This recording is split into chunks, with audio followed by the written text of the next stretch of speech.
Welcome back to the desk. The NBA season is almost at the halfway point as the AllStar Starters have been announced. And here to break that down, we have our own group of All-Stars with Nijee, Andrew, Jimmy, and Antonio.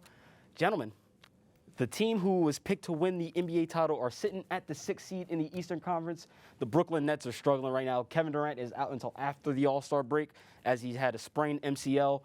Kyrie has come back. We didn't think that was going to happen earlier here on Sports Desk in the fall, but he's back. He's only playing away games.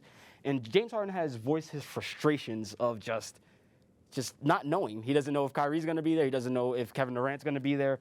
But Nijee, we're going to go to you first. What do you think the future holds for James Harden?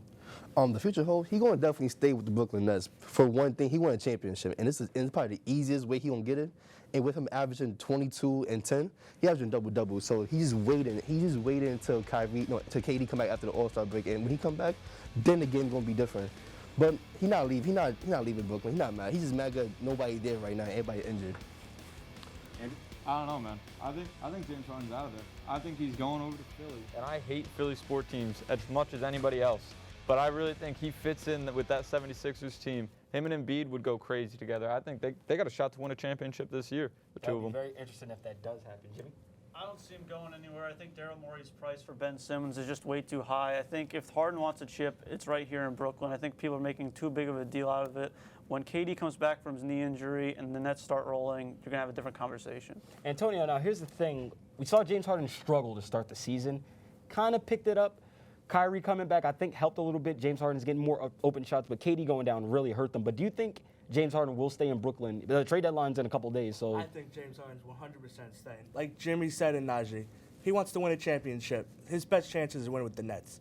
It's the big three. When Durant comes back, best shooter, Harden just going to shoot. They're going to win. It's easy. They'll win. As soon as they'll be fine. They'll win. He's not leaving, not going anywhere. Now, it's going to be interesting to see what he does in free agency. Now, that's a whole nother question. But moving along to another team with some turmoil, the Utah Jazz, they are higher than the Brooklyn Nets as they're sitting at the 4th seed in the West, a highly contested West. Joe Ingles just towards ACL.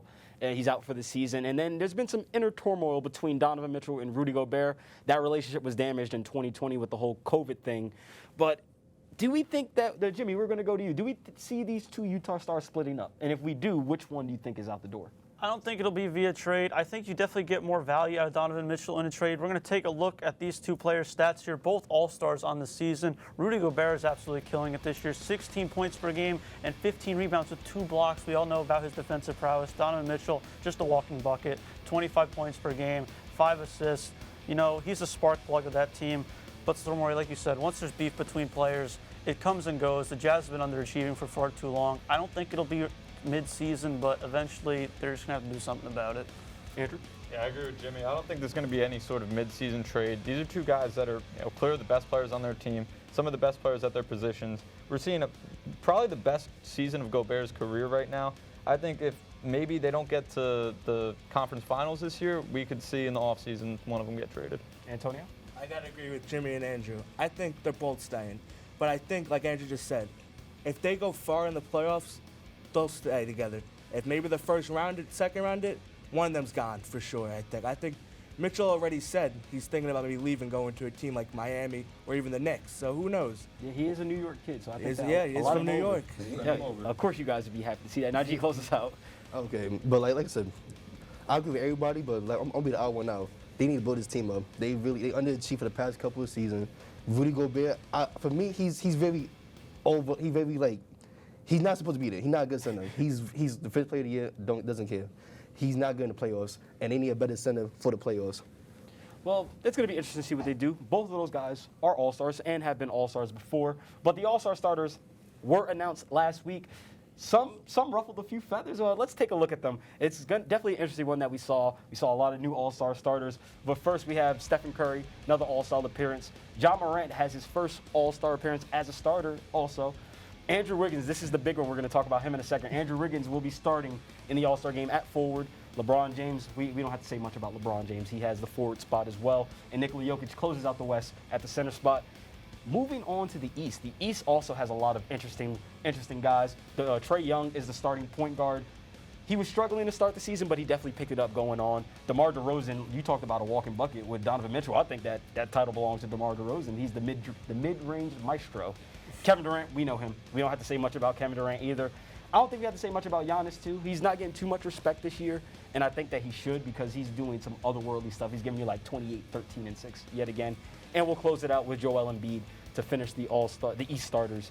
I think both teams are really good. But Andrew, from one Andrew to another, the biggest talking point is Andrew Wiggins. Do you think he deserves to be an All-Star starter? Listen, it's a nice little, story. Bam Bam goes and tweets out, Andrew Wiggins is an All-Star, and suddenly the man's a starter. The guy, he's not a starter. All right, listen, he's averaging 18, 4, and 2. I don't care about the front court, back court rule. I mean, Luka should be starting over him. Devin Booker should be starting over him. Here's his stats right here. He's having a good season. He could possibly be a borderline All-Star player, but he's not a starter. There's so many guys that are better than him. Nijee, quickly. Yeah, I'm tired of this voting with the fans because all it takes is one big name to be like, oh yeah, Andrew Wiggins is a starter this year, and you see what happened. He became a starter. Like Zaza Pachulia, he became a starter. Taco Falls, only played because of media became a nice starters. But yeah, that's all. Well, Nijee alluded to it. It's just a product of the Golden State fan base. Curry, Thompson. Klay Thompson barely played any games this season. He got a bunch of votes. So the fan vote. Draymond's an All-Star as well, too. The fan vote. Well, Draymond's been balling a little bit when he played. But the fan vote's just a joke. Like, Nijee took the words out of my mouth. Zaza Pachulia made it once. Andrew Wiggins, it does show a product of the coaching, though. Steve Kerr and that system, what they've done for him. But to be a starter over guys like Devin Booker, it's just unacceptable. Antonio, quickly. I got to disagree with everyone. Ooh. I think he does deserve to start. He is putting up career numbers. He's shooting over 48% and 40% from the three. And his team is number 2 in the Western Conference right now. His team? Him and Curry. But for them to be good, coming into the year, he knew he had to step up, and he did so far.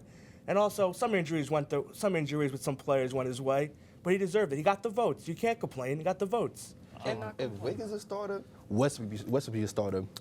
Westbrook, same exact Can't stats. shoot. Same exact stats. Can't shoot. All right, gents. If your career numbers are mid, you don't get rewarded for career highs. We can talk about this at a later date.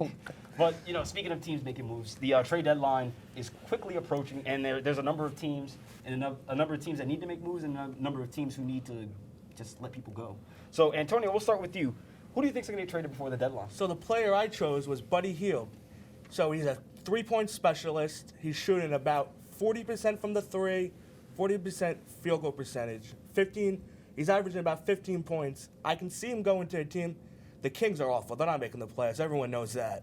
So I can see him going to a playoff team like the Lakers who need a shooter off the bench. Jimmy, quickly. I'll take Goran Dragic, veteran guard in Toronto. He's kind of rotting away over there. If he can get back to the way he was playing in Miami, get his mid-range shot, facilitate, get a few assists per game, he can really help a playoff contender. Toronto's actually not bad. Actually up there in the C's in the Eastern Conference, too. But I do agree with you. Andrew? I'd say John Collins on the Atlanta Hawks. They're 25. Name's been in rumors for a while, too. He has been for a long time. They're 25 and 28, 10th in the East. He's averaging 16 points, 8 rebounds, 54% from the field, 40 from 3. They're looking for a first-round pick, a star-caliber player. I don't think they're going to get that, but I think he's going to get traded. Nijee, closes up for the block. Okay, I'm going to go with Dennis Schroeder, a nice backup point guard for a contender. He averaging 14 points, 4 assists. I feel like he put him on a team like the Brooklyn Nets as a part-time play for Kyrie. I don't think that will work good with Kyrie because of what happened last year. Yeah, but you know how stuff goes. But he's a nice backup point guard. Yeah, and we will definitely keep a lookout for all the trades. I said this in A Block, Woj and Shams are going to have a fun time battling each other to see who gets tweets out first. Friday, we'll see all the new things from the trade deadline. We already saw some stuff with C.J. McCollum getting traded today, so see a lot more of that going on throughout the week. But we're going to break down a wild conference title week in the NFL and also celebrate the illustrious career of Tom Brady, only here on WPTV.